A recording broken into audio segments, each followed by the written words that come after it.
Maria? Alo, da. Nu știam dacă te-ai întors. Ai dispărut fără să vorbim.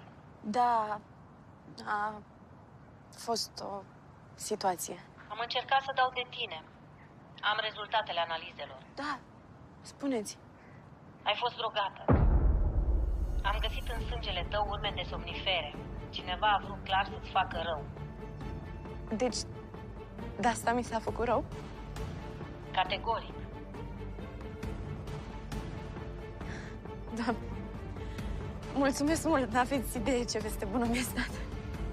Bună? Da. Da, la revedere.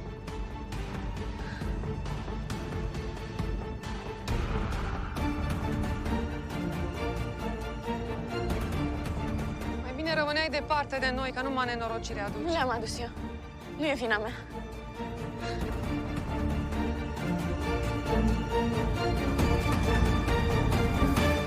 De ce ai adus-o aici? Tu nu vezi cât de mult rău îi face lui Robert? Tu trebuie să înțelegi că a fost un accident. Da? Nu vreau să o urască. E soția mea și nu o să plece nicăieri, înțelegi? Din păcate. Eu nu o să iert niciodată și nu înțeleg cum tu poți să treci peste asta atât de ușor. Nu trec ușor, îmi e greu, pentru că o iubesc. Și asta complică lucrurile foarte mult. Și nu pot să o acuz pentru ceva ce nici măcar n-a vrut să facă. Așa, normal. Bineînțeles, tot timpul îi găsești scuze. Tot timpul îi ții apărarea. Și ție ți-am luat apărarea, și ție ți-am găsit scuze. Și tu le-ai făcut cu intenție, ai tras de volan și câte și mai câte ai făcut. Ea nici măcar n-a vrut să facă asta. Auzi, nici măcar nu mă interesează cu sau fără motiv ne-a nenorocit copilul. A fost un accident! Nu a fost un accident. Poftim?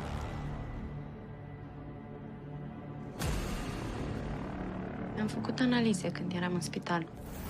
Am fost drogată.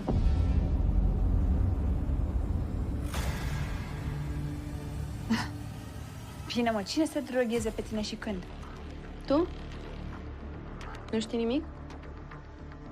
Cum poți să spui așa ceva? Tu auzi ce spune? Da, o aud.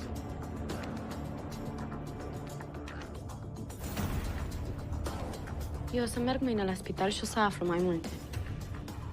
Poate a fost Gianni, nu? Poate că așa m-a răpit din spital cu somnifere. Poate, nu m-ar mira. Poate că a încercat și noaptea aia.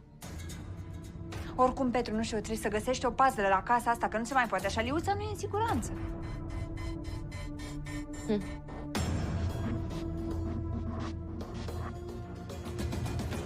Cereți scuze, Alice. Poftim? Ce ai auzit? Cereți scuze.